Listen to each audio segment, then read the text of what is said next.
এটা কেমন কথা হলো? আপনি না একটাই আসবেন? সকাল থেকে আপনার জন্য রেস্টুরেন্টে বসে আছি, আপনি তো আসলেন না, উল্টা আমাকে এখানে আসতে হলো। আচ্ছা শুনেন, আমি আপনার দুটো শর্তেই রাজি, তবে পাঁচটা না। আল্লাহ যতদিন তৌফিক দেয় বাচ্চা নিতেই থাকবো, কিন্তু এতগুলো বাচ্চা হলে তো আপনি পরে মেনটেন করতে পারবেন না। আপনি নিজে কনফিউজড হয়ে যাবেন, চেহারা মিলিয়ে ফেলবেন, নাম মিলিয়ে ফেলবেন, পরে দেখা যাবে একটা বাচ্চাকে দিনে দুবার গোসল করিয়ে ফেলেছেন। প্লিজ চোখ, আর একটা মিনিট ধৈর্য ধর, এরপর তুই ইচ্ছে মতো কাঁদিস। স্যার আপনার সময় শেষ।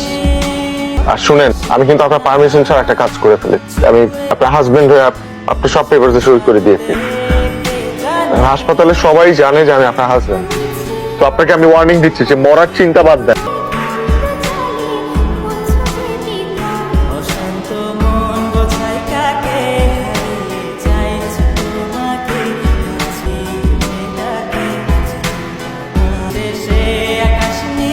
Mr. Rahman, we are extremely sorry.